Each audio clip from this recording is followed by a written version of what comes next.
Hello hello friends, welcome back to next level से एक बार फिर से आपका स्वागत है। आज हम लेके आए हैं फिजिक्स की मोस्ट इम्पोर्टेंट 1000 क्वेश्चंस। जी हाँ दोस्तों, 1000 क्वेश्चंस है जिनको हम अलग अलग सीरीज में कंप्लीट करेंगे, क्योंकि 1000 क्वेश्चंस आपके लिए भी पढ़ना एक साथ में थोड़ा सा डिफिकल्ट होगा, इसलिए हम इसे अलग अलग सीरीज में कराएंगे और मोस्ट इम्पोर्टेंट क्वेश्चन लेके आए। क्योंकि आज तक के जितने भी एग्जाम्स में क्वेश्चन आ चुके हैं ना, उन सबको एक साथ में मैं लेके आया हूँ और पूरे कंप्लीट कराऊंगा, जिससे फिजिक्स के आपके किसी भी एग्जाम्स में क्वेश्चन है वो एक भी इससे बाहर नहीं जाएगा।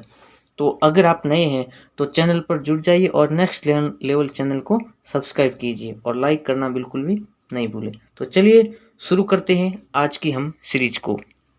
दोस्तों, आज का पहला क्वेश्चन है कि डेसिबल किसे नापने के लिए प्रयोग में लिया जाता है। तो इसका राइट आंसर होगा वातावरण में ध्वनि, अर्थात ध्वनि को मापने का इसका मापने की इकाई होती है डेसिबल। दोस्तों, मैंने जो कंटेंट तैयार किया ना, वो इस बार ऐसे किया है कि जो क्वेश्चन है उसका आंसर है डायरेक्ट उसको बता दिया, जिससे आपका टाइम भी कम से कम खराब हो, ताकि आप आसानी से इसको आंसर को जान पाए। क्योंकि चार आंसर में बताएंगे तो भी है ना कम क्वेश्चन कर पाएंगे, फिर है ना 50 क्वेश्चन 100 क्वेश्चन में बहुत सारा टाइम लग जाएगा। इसलिए 1000 क्वेश्चन को हमें कंप्लीट करना है, इसलिए आपको जो फैक्ट बताने हैं उसको याद करना है, जिससे आपके सारे के सारे फैक्ट कवर हो जाएंगे। चलिए नेक्स्ट क्वेश्चन है कि एम्पियर क्या नापने की इकाई है। तो करंट को अर्थात धारा को है वो एम्पियर के द्वारा नापा जाता है। ठीक बात। नेक्स्ट है यंग प्रत्यास्थता गुणांक का एसआई मात्रक क्या है। न्यूटन वर्ग प्रति मीटर। बिल्कुल दोस्तों, यंग प्रत्यास्थता कई बार पूछा गया है, मोस्ट इंपोर्टेंट क्वेश्चन है। यंग प्रत्यास्थता गुणांक एसआई मात्रक क्या है। न्यूटन वर्ग मीटर है। ठीक बात। नेक्स्ट है मात्रकों की अंतरराष्ट्रीय पद्धति कब लागू की गई। 1971 में। बिल्कुल, जितने भी मात्रक होते हैं, जैसे हमने पढ़ा है कि एसआई मात्रक क्या होता है, कार्य का, जूल का, तो वो सभी है ना 1971 के अंदर लागू किया गया। नेक्स्ट है खाद्य ऊर्जा को हम किस इकाई में माप सकते हैं। तो इसको कैलोरी के अंदर माप सकते हैं खाद्य ऊर्जा को। विद्युत धारा की इकाई क्या है। एम्पियर होती है। बिल्कुल, विद्युत धारा की। और एम्पियर नापने की क्या थी, करंट बताया था, धारा, और धारा की इकाई हो गई एम्पियर। नेक्स्ट क्वेश्चन पे बात करते हैं दोस्तों। एसआई पद्धति में लेंस की शक्ति का इकाई क्या है। डायोप्टर।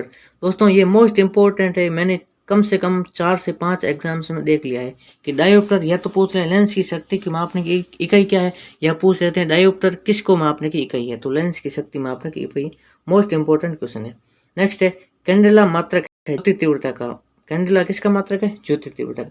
अब जूल किसकी इकाई है। जूल ऊर्जा की भी होती है और कार्य की भी होती है, ये बात आपको ध्यान रखनी है। जूल ऊर्जा की भी होती है और कार्य की भी होती है। ल्यूमेन किसका मात्रक है। ज्योति फलक्स का। देखिए, कैंडेला हो गया, ये तो है ज्योति तीव्रता का, और ल्यूमेन है ज्योति फलक्स का। नेक्स्ट है क्यूरी किसकी इकाई का नाम है। तो रेडियो धर्मिता। बिल्कुल, मैडम क्यूरी का नाम तो सुना ही होगा, जिन्होंने रेडियो धर्मिता के अंदर, रेडियो एक्टिव धर्मिता में अपना बहुत बड़ा रोल निभाया था। तो इस उन्हीं के नाम पर रेडियो एक्टिविता की इकाई रहती है। दाब किसका मात्रक है। तो दाब है पास्कल का। बिल्कुल, यानी कह सकते हैं दाब का मात्रक पास्कल है। कार्य का मात्रक जूल है और इकाई है वो ऊर्जा की भी जूल है।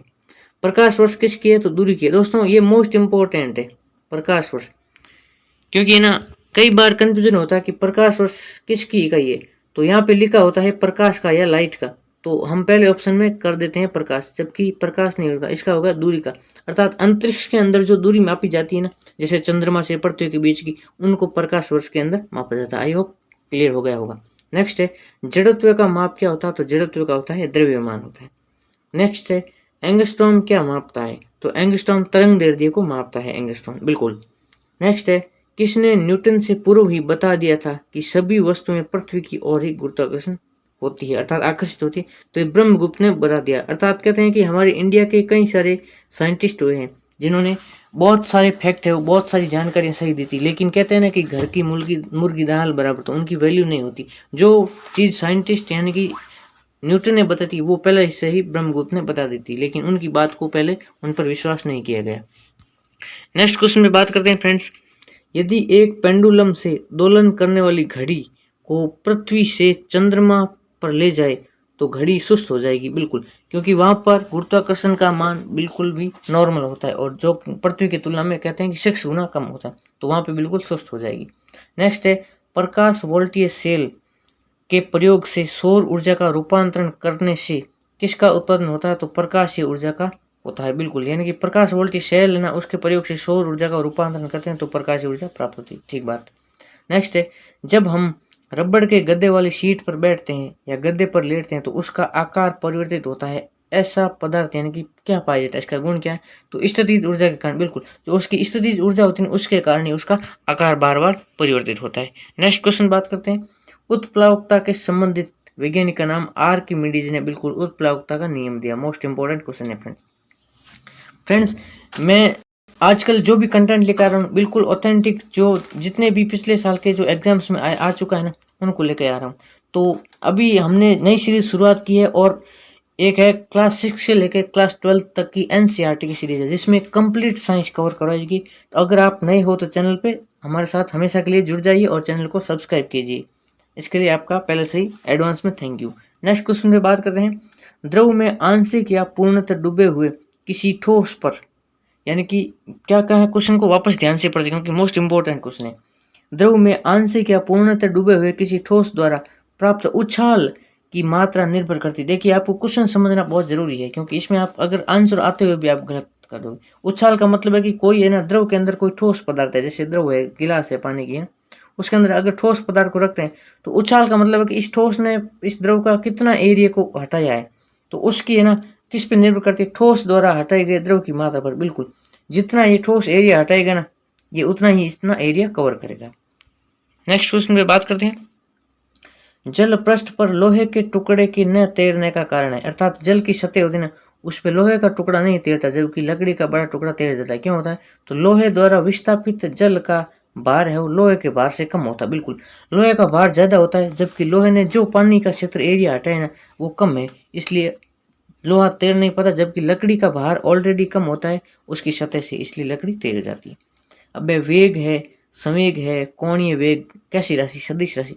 दोस्तों, सदिश राशि होती है ना, जैसे वेग हो गया, जैसे v है तो इस पे वेक्टर लगता है, इस तीर के निशान को वेक्टर कहते हैं, इसको सदिश राशि कहते हैं। और अदिश राशि क्या होती है, ऊर्जा होती है, अर्थात ऊर्जा पर तीर का निशान नहीं लगता। ये सदिश और अदिश होती है। इस पर मैं डिटेल भी एनसीईआरटी की जो हमारी क्लासेस चल रही है ना 6 से 12, उनमें अगर डिटेल पढ़ना तो वो क्लासें अटेंड कीजिए, इसी भी चैनल पे है।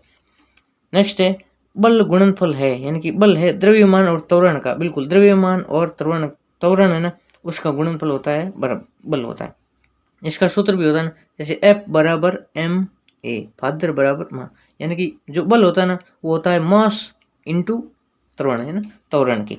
नेक्स्ट क्वेश्चन है, जब कोई व्यक्ति चंद्रमा पर उतरता है तो उसके शरीर में उपस्थित क्या भार घट जाता है और मात्रा अपरिवर्तित रहती है। इसका मतलब क्या होता है, जैसे कभी कभी कहते हैं ना कि भार है वो घट जाता है और द्रव्यमान समान रहता है। तो द्रव्यमान और भार में क्या अंतर हो गया, जैसे एक तो द्रव्यमान और एक भार हो गया वेट। तो द्रव्यमान होता है उस पदार्थ का जो एक्चुअली वजन होता है ना, मास, वो होता है। जबकि वेट होता है वे गुरुत्वाकर्षण के अलग अलग एटमॉस पे डिपेंड करता है, यानी पृथ्वी पर उसका भार कम हो जाएगा और चंद्रमा पर उसका भार कम हो जाएगा और पृथ्वी पर गुरुत्वाकर्षण अधिक होता है, इसलिए यहाँ पर भार ज्यादा हो जाएगा। तो यहाँ है कि चंद्रमा पर व्यक्ति उतरता है तो उसका भार तो घट जाता है क्योंकि गुरुत्वाकर्षण कम होता है, जबकि मात्रा अपरिवर्तित रहती है, बिल्कुल उसका सेम रहता है, चाहे मात्रा हो, आयतन हो, द्रव्यमान हो। नेक्स्ट क्वेश्चन है दोस्तों, किसी पिंड के उस गुण धर्म को क्या कहते हैं जिससे वह सीधी रेखा में विराम या एक समान गति की स्थिति में किसी भी परिवर्तन का विरोध करता है, तो इसको जड़त्व कहते हैं। दोस्तों, न्यूटन का पहला नियम है जिसको जड़त्व का नियम कहते हैं।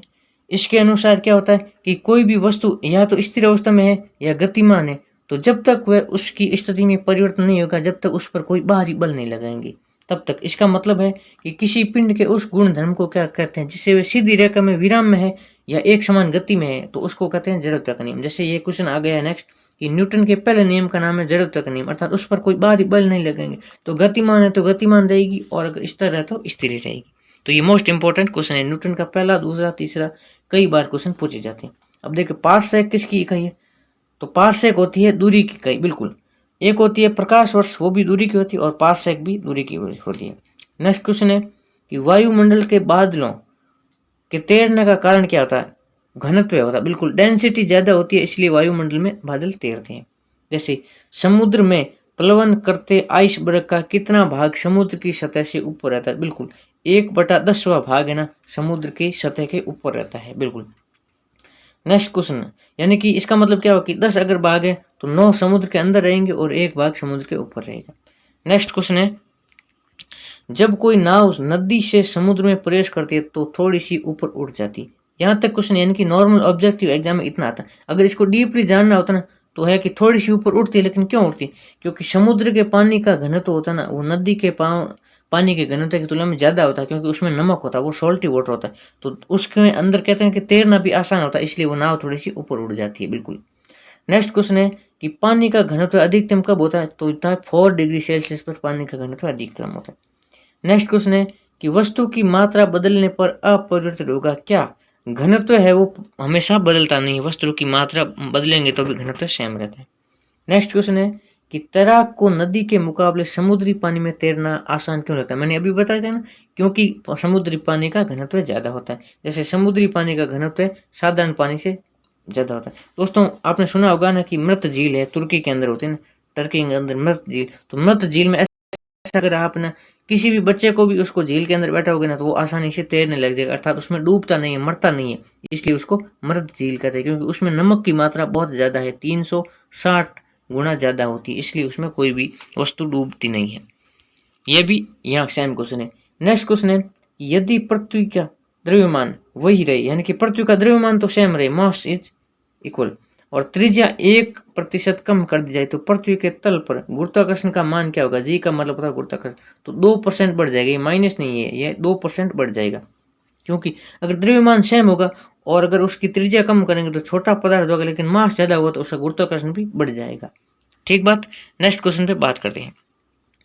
ऊंचाई की जगहों पर पानी 100 डिग्री सेल्सियस के नीचे के तापमान पर क्यों उबलता है? अर्थात नहीं कि जैसे नॉर्मल जैसे एरिया होता है तो वहां पर 100 डिग्री सेल्सियस पर ही वाटर उबलता है, जबकि ऊंचे क्षेत्रों में है ना वो पहले ही उबलता है, क्योंकि वायुमंडल दाब कम हो जाता है, उबलने का बिंदु यानी कि जो मेल्टिंग पॉइंट होता है ना, जो उगलने का पॉइंट है या फिर उबलने का बॉइलिंग पॉइंट होता है ना, वो है ना कम हो जाता है, इसलिए वो पहले ही उबलने लग जाता है, क्योंकि वहां पर वायुमंडलीय दाब प्रेशर कम होता है। बिल्कुल। नेक्स्ट क्वेश्चन, कोणीय संवेग और रेखीय संवेग के अनुपात की विमा क्या होती है? तो इसकी होती है m0 l1 और t0। ये मोस्ट इंपॉर्टेंट है। आपको लगता होगा जैसे कोई साइंस बैकग्राउंड से नहीं है तो उनको लगता होगा ये क्या है, तो ये है ना हमेशा मात्रक होते हैं इनके, जो कि एग्जाम में सीधे सीधे पूछ लिए जाते हैं या फिर फॉर्मूले के रूप में ज्ञात करने में काम आते हैं। नेक्स्ट क्वेश्चन है बर्नौली प्रमेय आधारित है किस पर? ऊर्जा संरक्षण के नियम पर। ऊर्जा संरक्षण का नियम क्या है ये आपने कई बार सुना पढ़ा होगा छोटी कक्षा में। तो ऊर्जा संरक्षण के नियम के अनुसार होता है कि ऊर्जा को न तो नष्ट किया जा सकता है और न ही उत्पन्न किया जा सकता, बल्कि इसको एक रूप से दूसरे रूप में कन्वर्टेड यानी कि बदला जा सकता है। ठीक बात। नेक्स्ट क्वेश्चन पे बात करते हैं। दोस्तों अभी तक चैनल को सब्सक्राइब नहीं किया तो प्लीज़ आपसे हम्बल रिक्वेस्ट है, चैनल को सब्सक्राइब कीजिए ताकि आपको हमेशा साइंस से रिलेटेड, चाहे फिजिक्स हो, केमिस्ट्री हो, बायोलॉजी हो, तीनों की आपको फिजिक्स, केमिस्ट्री और बायोलॉजी तीनों की कंप्लीट साइंस की सीरीज करवाई जाएगी। और आगे हमारा टारगेट है कि हम स्मार्ट बोर्ड पे जो नीट की प्रिपरेशन होती है उस पर बिल्कुल पूरी टीम लेके आएंगे और कंप्लीट कोर्स करवाया जाएगा, इसलिए आप अभी से जुड़ जाइए। नेक्स्ट क्वेश्चन पे बात करते हैं। लोहे की सुई पानी की सतह पर तैरती है, इस परिघटना का कारण क्या होता है? तो इसका होता है पृष्ठ तनाव, अर्थात सरफेस टेंशन होता है ना, उसकी वजह से लोहे की सुई है वो पानी की सतह पर तैरती है, अर्थात उसका पानी का है ना वो सरफेस टेंशन उसके आसपास गिर जाता है। नेक्स्ट क्वेश्चन पे बात करते हैं। ब्लीचिंग पेपर द्वारा स्याही के सोखने में शामिल होता है, अर्थात ब्लीचिंग पेपर होता है ना उस पर स्याही सोख ली जाती है, क्योंकि केशी की अभिक्रिया परिघटना। दोस्तों केशी का एक है ना एक नली होती है बिल्कुल पतली, उसके अंदर क्या होता है कि जो है ना जिसमें तरलता जितनी कम होती है घनत्व तो ज्यादा होता है ना वो उतना ही ऊपर चढ़ता है, अर्थात केशी के गुण के कारण ही ये ऊपर चढ़ पाते हैं। जैसे जड़ों के अंदर जो पानी चढ़ता है ना जमीन से गुरुत्वाकर्षण के विपरीत, वो भी केशी का उदाहरण है। ये एग्जाम्पल भी कई बार पूछे जा सकते हैं। नेक्स्ट क्वेश्चन है यदि हम भूमध्य रेखा से ध्रुवों की ओर जाते हैं तो गुरुत्वाकर्षण का मान क्या होता है? बढ़ जाता है। बिल्कुल गुरुत्वाकर्षण, क्योंकि ध्रुवों पे है ना वहां पे कह सकते हैं कि जैसे मास है ना वो बढ़ जाता है तो गुरुत्वाकर्षण का मान भी बढ़ जाता है। नेक्स्ट क्वेश्चन है शरीर का वजन ध्रुवों पर अधिकतम होता है। बिल्कुल, क्योंकि वहां पर गुरुत्वाकर्षण का मान है ना ज्यादा हो जाता है, इसलिए भार अधिकतम लगता है। नेक्स्ट क्वेश्चन पे बात करते हैं। एक अंतरिक्ष यात्री पृथ्वी तल की तुलना में चंद्र तल पर अधिक ऊंची छलांग लगा सकता है, क्यों? क्योंकि चंद्र तल पर गुरुत्वाकर्षण बल पृथ्वी की तुलना में अति अल्प होता है। मैंने बताया था ना 1/6 भाग होता है, यानी कि 6 गुना कम होता है, इसलिए वो अधिक छलांग लगा पाता है, अर्थात ऊपर जाता है तो उससे गुरुत्वाकर्षण बहुत कम होता है, इसलिए वो धीरे धीरे नीचे आ पाता है। नेक्स्ट क्वेश्चन में बात करते हैं। जब एक पत्थर को चांद की सतह से पृथ्वी पर लाया जाता है तो इसका भार तो बदल जाएगा परंतु द्रव्यमान नहीं बदलेगा। मैंने अभी बात बताई नहीं भार और द्रव्यमान में क्या डिफरेंस होता है। द्रव्यमान यानी कि उस पदार्थ का जो एक्चुअल वजन होता है ना, वो उसका द्रव्यमान होता है। भार होता है अलग अलग स्थिति पे डिपेंड करता है। जैसे पृथ्वी पर भार ज्यादा होगा क्योंकि गुरुत्वाकर्षण ज्यादा लगेगा, जबकि चंद्रमा पर गुरुत्वाकर्षण कम होता है, इसलिए उसका भार कम होता है। ठीक बात। नेक्स्ट क्वेश्चन पे बात करते हैं। किसी लिफ्ट में बैठे हुए व्यक्ति को अपना भार अधिक मालूम होता है। कोई लिफ्ट में व्यक्ति बैठा, उसका भार अधिकतम क्यों मालूम होता है? क्योंकि जब लिफ्ट त्वरित गति से ऊपर जाती, एक तो लिफ्ट ऊपर जा रही और उसका भार है गुरुत्वाकर्षण के विपरीत है, तो गुरुत्वाकर्षण उसको खींचेगा, इसलिए उसको भार अधिक लगता है। और जब है ना लिफ्ट ऊपर से नीचे आती है तो उसको भार अपनी तुलना में कम लगता है, क्योंकि वो भी नीचे आ रहा है और गुरुत्वाकर्षण भी नीचे की तरफ है, इसलिए उसका भार कम हो जाएगा। ठीक बात। नेक्स्ट क्वेश्चन पे बात करते हैं। एक व्यक्ति पूर्णतः चिकने बर्फ के क्षैतिज समतल के मध्य विराम स्थिति में है। न्यूटन के किस या किन नियमों का उपयोग करके वे अपने आप को तट पर ला सकता है? क्योंकि जैसे इसमें पूछा गया, आपको क्वेश्चन समझना बहुत इंपॉर्टेंट है। अगर क्वेश्चन नहीं समझ पाओगे तो आप उसका आंसर नहीं देखो। ये इसका कहना चाह रहा है कि कोई बर्फ की शिला है समुद्र के अंदर, वो उस पर बैठा है स्थिर अवस्था में, तो वो सतह पर आना चाहता है यानी तट पर, तो क्या करेगा? तो उसको है ना जैसे पानी के विपरीत है ना अपना बल लगाना पड़ेगा, यानी कि गति का तीसरा नियम काम करता है, यानी कि क्रिया के प्रति प्रतिक्रिया होती। तो अगर पीछे लगाएगा तो वो आगे की तरफ आएगा और किनारे पे पहुंच जाएगा। ठीक बात। नेक्स्ट क्वेश्चन पे बात कर। मैं दोस्तों आपको ना कंप्लीट साइंस डिटेल अगर समझनी ना, तो हमारी 6th क्लास से लेकर 12th क्लास तक की एक सीरीज चल रही है एनसीईआरटी की सीरीज, उसको देखिएगा डेली। अभी 6th क्लास की है, उसके बाद 7th की कराएंगे, फिर 8th की, फिर 9th की, 10th की, 11th की और 12th की कंप्लीट, यानी कि फिजिक्स केमिस्ट्री और बायोलॉजी कंप्लीट सीरीज करेंगे। इसलिए अभी से ज्वाइन करोगे, आप 6th क्लास से देखोगे ना, तो आपका बेस बिल्कुल 0 लेवल से बहुत मजबूत हो जाएगा और आप पहुंच जाओगे नेक्स्ट लेवल पे, इसलिए इसका नाम भी नेक्स्ट लेवल है। चलिए नेक्स्ट क्वेश्चन पे बात करते हैं। 20 किलोग्राम के वजन को जमीन के ऊपर 1 मीटर की ऊंचाई पर पकड़े रखने के लिए किया गया कार्य क्या होगा? तो इसका हो गया 0 जूल, क्योंकि आपने ना आप एक जगह स्थिर थे, इसलिए आपने कोई कार्य नहीं किया। ठीक बात। नेक्स्ट क्वेश्चन पे बात। ऐसे क्वेश्चन दोस्तों घुमाने के लिए आते हैं और इसमें कई बार हमें ना गच्चा खा जाते हैं। नेक्स्ट क्वेश्चन है, एक व्यक्ति एक दीवार को धक्का देता है पर उसे विस्थापित करने में असफल रहता है, बिल्कुल, तो वह क्या करता है? कोई भी कार्य का नहीं करता, क्योंकि उसने किया ही क्या है? कोई कार्य नहीं किया, धक्का दिया है, लेकिन उसमें कोई विस्थापन, कोई परिवर्तन नहीं आया उसकी स्थिति में, इसलिए उसने कोई कार्य नहीं किया। नेक्स्ट क्वेश्चन, पहाड़ी पर चढ़ता एक व्यक्ति आगे की ओर झुक जाता है, क्यों? आपने भी कई बार महसूस किया होगा कि आप कहीं पे पहाड़ी पे चढ़ रहे हैं तो आप हमेशा आगे की ओर झुक के चढ़ते हो, क्यों?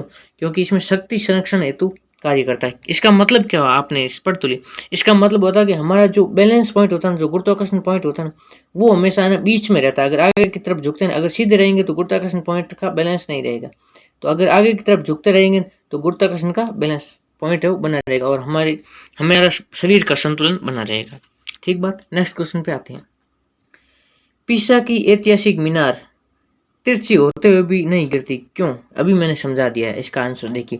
इसके गुरुत्वाकर्षण से जाने वाली ऊर्ध्वाधर रेखा आधार पर होती, यानी कि कोई पीसा की मीनार है ना, वो ना तिरछी है फिर भी नहीं गिरती, क्यों?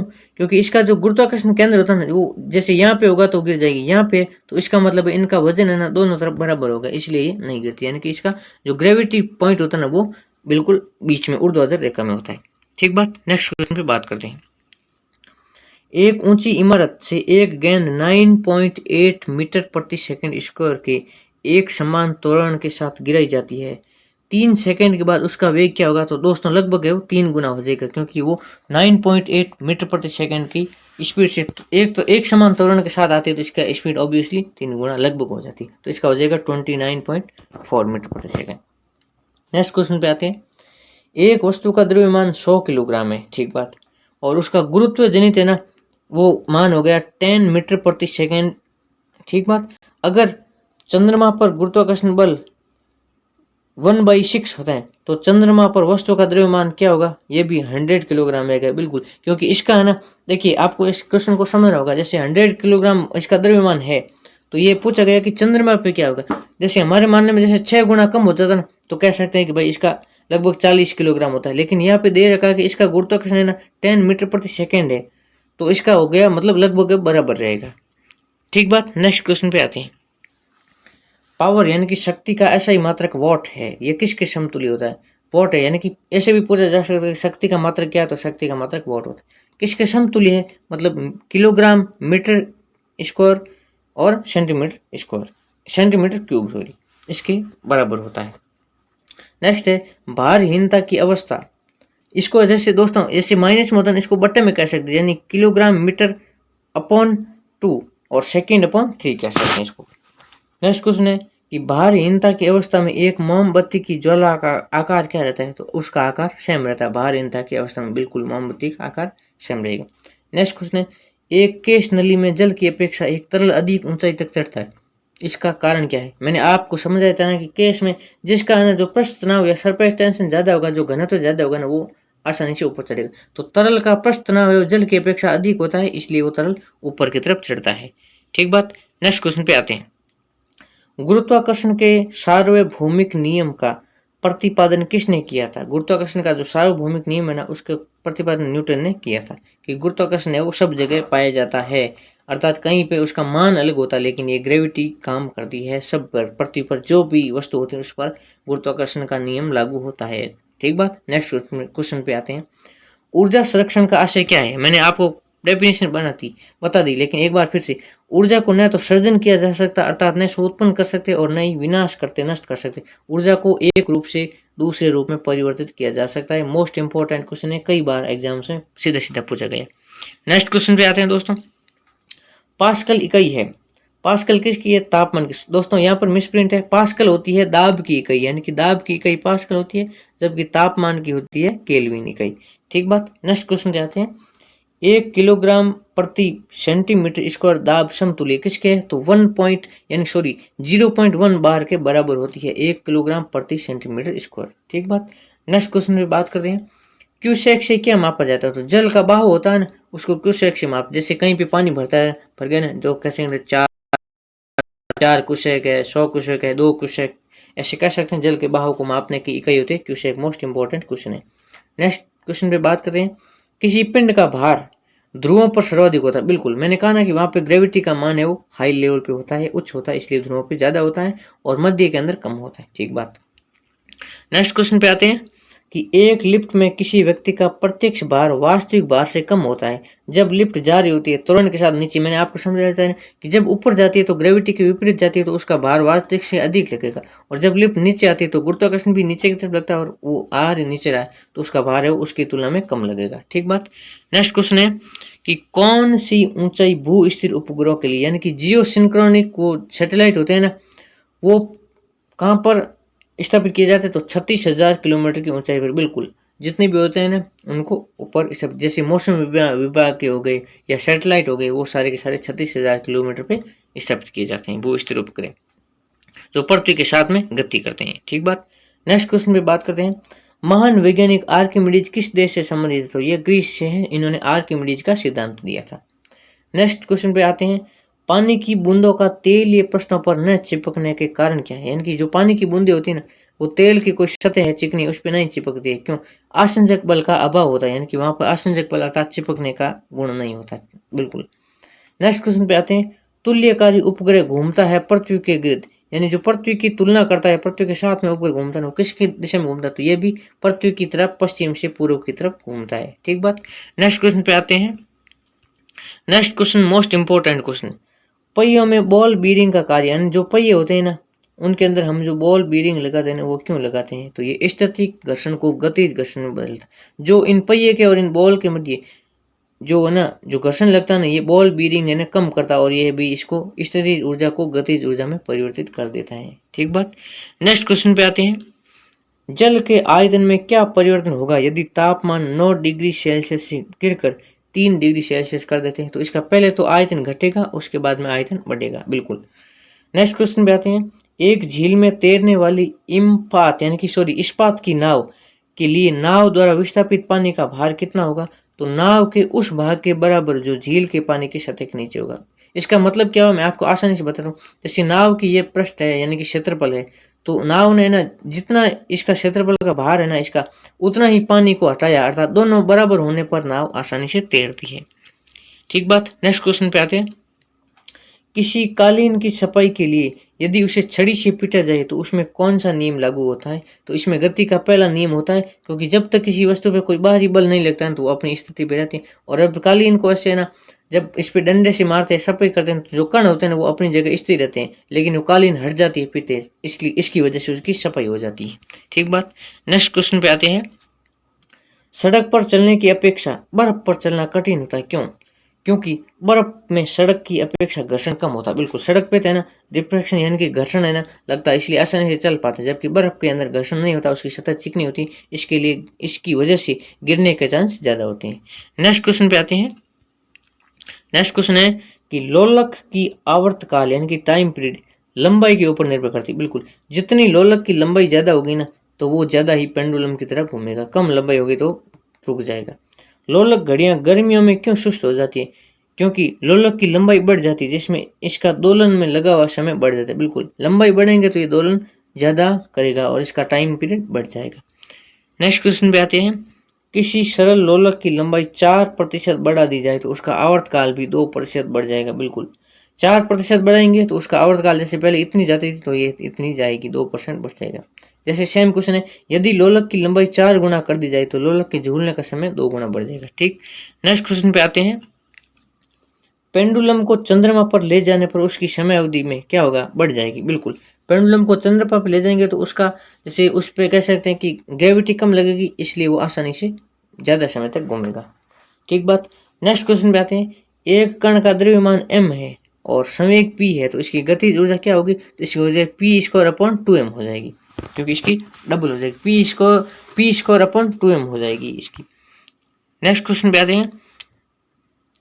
एक भू उपग्रह अपने कक्षा में निरंतर गति करता है, यह अपकेंद्र बल के प्रभाव से होता है जो प्राप्त होता है। अपकेंद्र बल और अभिकेंद्र बल क्या होता है इसके बारे में थोड़ा सा बताऊंगा। इसका आंसर हो जाएगा पृथ्वी द्वारा उपग्रह पर लगने वाला गुरुत्वाकर्षण से। इसका मतलब क्या समझ आता हूँ। जैसे अपकेंद्र बल होता है ना वो तो लगता है जैसे केंद्र से बाहर की ओर लगता है, ठीक बात।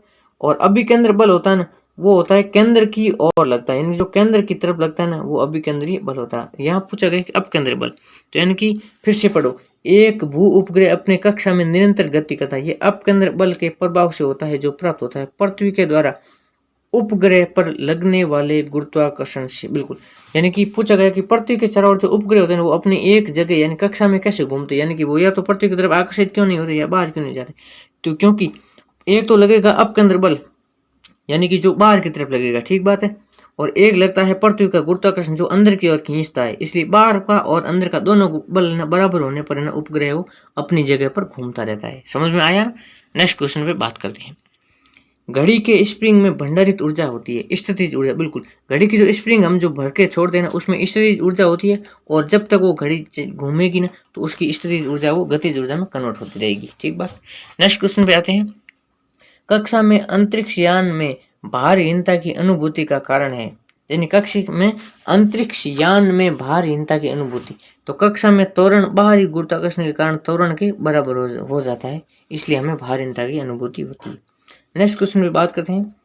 न्यूटन के गति के तीसरे नियम के अनुसार क्रिया की प्रतिक्रिया होती है। बिल्कुल सही बात है। से संबंधित बल कौन सा है? हमेशा भिन्न भिन्न वस्तुओं पर लगे होने चाहिए। बिल्कुल, यानी कि किसी भी वस्तु के अंदर है ना बल है ना, जैसे बड़ी वस्तु होगी तो उसको ज्यादा बल लगाना पड़ेगा, छोटी होगी तो अलग, यानी कि जैसी वस्तु होगी ना उसके अकॉर्डिंग लगेगा बल। ठीक बात। नेक्स्ट क्वेश्चन में बात करते हैं। प्रत्येक क्रिया के बराबर विपरीत दिशा में एक प्रतिक्रिया होती है, इसको कहते हैं न्यूटन का गति का तीसरा नियम, यानी कि क्रिया के प्रतिक्रिया। ठीक बात। नेक्स्ट क्वेश्चन है कि जल में तैरना न्यूटन के गति के किस नियम के कारण संभव होता है? तैरना होता है। बिल्कुल, हम पीछे की तरफ लगाएंगे बल तो आगे बढ़ेंगे, यानी कि क्रिया के प्रति प्रतिक्रिया होगी। बिल्कुल, ये क्वेश्चन इंपॉर्टेंट है और आपको इसको याद रखना चाहिए। नेक्स्ट क्वेश्चन है इंपॉर्टेंट। दलदल में फंसे व्यक्ति को लेट जाने की सलाह देते हैं, क्यों? अगर कोई व्यक्ति दलदल में फंस रहा है तो उसको लेट जाने की सलाह क्यों दी जाती है? क्योंकि अगर वो लेटेगा तो उसका क्षेत्रफल बढ़ जाएगा, क्षेत्रफल बढ़ेगा तो उस पर दबाव कम लगेगा और वो दलदल में फंसने से बच जाएगा। तो इसका आंसर हो जाएगा क्षेत्रफल अधिक होने से दाब कम लगेगा। जितना ज्यादा क्षेत्रफल होगा, जैसे बड़ी नाव के अंदर क्षेत्रफल ज्यादा होता है तो आसानी से तैरती है। नेक्स्ट क्वेश्चन पे बात करते हैं। बर्फ के दो टुकड़ों को आपस में दबाने पर टुकड़े आपस में चिपक जाते हैं। दो टुकड़े बर्फ के, अब उनको आपस में दबाते हैं ना तो वो चिपक जाते हैं। इसका क्या रीजन है? तो दाब अधिक होने से बर्फ का गलना घट जाता है। बिल्कुल, इनके अंदर है ना जो प्रेशर है वो ज्यादा होता है और इनका मेल्टिंग पॉइंट यानी कि वो बिल्कुल नॉर्मल कम, यानी कि गलना घट जाता है, यानी गलता नहीं है, इसलिए चिपक जाते हैं दोनों। आज का 100 क्वेश्चन है, 100वां क्वेश्चन है कि पृथ्वी के गुरुत्वाकर्षण का कितना भाग चंद्रमा के गुरुत्वाकर्षण के सबसे नजदीक होता है? तो 1/6 भाग होता है चंद्रमा पृथ्वी की तुलना में। नेक्स्ट क्वेश्चन है, किसी पिंड के द्रव्यमान तथा भार में अंतर होता है क्योंकि द्रव्यमान स्थिर रहता है जबकि भार परिवर्तित होता है। मैंने आपको 2 बार समझा दिया, पिंड के द्रव्यमान और भार में। द्रव्यमान तो उस वस्तु का वास्तविक भार होता है, जबकि भार का मतलब होता है कि उस पर लगने वाला गुरुत्वाकर्षण बल होता है ना, वो उस पर डिपेंड करता है अलग अलग जगह पर। नेक्स्ट क्वेश्चन है, किसी भी स्थिर या गतिशील वस्तु की स्थिति और दिशा में तब तक कोई परिवर्तन नहीं होता जब तक उस पर कोई बाह्य बल नहीं लगता। ये न्यूटन का आपने बता दिया पहला नियम है, यानी कि जो जड़त्व का नियम होता है, यानी कि जब है ना, जब तक किसी वस्तु पर जो बाहरी बल नहीं लगाएंगे तो वो अपनी वास्तविक स्थिति में रहेगी। ठीक बात। नेक्स्ट क्वेश्चन पे बात करते हैं, कौन सा नियम इस कथन को वैध ठहराता है कि द्रव्य को न तो सृजन किया जा सकता है और न ही विनाश? ये ऊर्जा के संरक्षण का नियम लागू होता है। ठीक बात। नेक्स्ट क्वेश्चन है कि ऑटोमोबाइल में प्रयुक्त द्रव चालित ब्रेक एक प्रत्यक्ष अनुप्रयोग है, तो पास्कल के सिद्धांत का। बिल्कुल, इस पे दाब लगाते हैं तो द्रव ब्रेक की वजह से रुक जाते हैं वाहन। नेक्स्ट क्वेश्चन है कि पदार्थ के संवेग और वेग के अनुपात में कौन सी भौतिक राशि प्राप्त होती है? तो द्रव्यमान होती है। बिल्कुल, संवेग और वेग के अनुपात होता है, उसमें द्रव्यमान भौतिक राशि प्राप्त की जा सकती है। नेक्स्ट क्वेश्चन है कि शून्य में स्वतंत्र रूप से गिरने वाली वस्तुओं का द्रव्यमान हमेशा त्वरण होता है। जहां पर बिल्कुल भी ग्रेविटी नहीं होती है ना, वहां पे समान त्वरण होता है। नेक्स्ट क्वेश्चन पे आते हैं। नेक्स्ट क्वेश्चन है कि 2 वेक्टर जिसका मान अलग अलग है तो उसका परिणामी है वो शून्य नहीं हो सकता। उनका मान अलग अलग है तो परिणामी शून्य नहीं हो सकता। अगर मान समान होता है तो शून्य हो सकता है। ठीक बात। नेक्स्ट है, त्वरण ज्ञात करने का सही सूत्र। यहाँ पे है ना दोस्तों, यहाँ पे जो जानकारी है वो छूट गई। नेक्स्ट क्वेश्चन है कि रेल की पटरियां अपने वक्रों यानी कर्व पर किस कारण से झुकी हुई रहती है? यानी कि जैसे कर्व यानी वक्र में गोलाई के अंदर है ना, अगर रेल की पटरी होती है ना, वो अंदर की ओर झुकी रहती है ताकि रेल का जो प्रेशर होता है ना, जो स्पीड होती है ना, तो वो उसको कंट्रोल किया जा सके, या कह सकते हैं उसका गुरुत्वाकर्षण का मेन पॉइंट होता है ना, वो बिल्कुल बीच में रहे या अंदर की तरफ है, इसलिए झुकी हुई रहती है। तो इसका आंसर हो जाएगा कि रेलगाड़ी के बाहर के क्षैतिज घटक से आवश्यक अभिकेंद्रीय बल है वो प्राप्त करते हैं, यानी कि जो अंदर की तरफ है ना वो बल लगेगा ताकि रेलगाड़ी है वो एक जगह स्थिर रहेगी, यानी कि बाहर की तरफ गिरेगी नहीं। ठीक बात। नेक्स्ट क्वेश्चन पे बात करते हैं। नेक्स्ट क्वेश्चन है कि साइकिल चलने वाला मोड़ लेते समय झुकता है। सेम बात होगी, वह झुकता है ताकि गुरुत्व केंद्र आधार के अंदर बना रहे, जिससे गिरने से बचे। यानी कि अंदर झुकेगा ना तो उसका गुरुत्वाकर्षण केंद्र है वो बीच में बना रहेगा और उसका बैलेंस बना रहेगा। नेक्स्ट क्वेश्चन है दोस्तों, आज का नेक्स्ट क्वेश्चन है, क्योंकि क्वेश्चन मैंने बताया था कि 1000 है, लेकिन 111 क्वेश्चन करेंगे, 111 की सीरीज कराएंगे ताकि आपको भी समझने में आसानी होगी और रिवीजन करने में आसानी होगी। इसको एक बार इस वीडियो को वापस देख लेना, जिससे आपका कंप्लीट रिवीजन हो जाएगा, आपको याद हो जाएगा। इसके बाद मैं नेक्स्ट सीरीज पार्ट 2 लेके आऊँगा। आज का अंतिम क्वेश्चन है कि क्रीम सेपरेटर में दूध में से वसा को किस कारण से अलग किया जा सके? यानी कि जैसे क्रीम निकालते हैं दूध में से जो मक्खन की, तो उसमें अप केंद्रीय बल लगता है, यानी कि जो बाहरी तरफ जो बाहर की तरफ भेजता है, उससे मक्खन है वो अलग हो जाता है, पृथक हो जाता है। आई होप दोस्तों आपको समझ में आई होगी, ये सीरीज अच्छी लगी होगी। अगर अच्छी लगी है और अगर आप नए हैं तो हमारे नेक्स्ट लेवल चैनल को सब्सक्राइब कीजिए और लाइक करना नहीं भूलें। आज के लिए इतना ही, तब तक के लिए जय हिंद।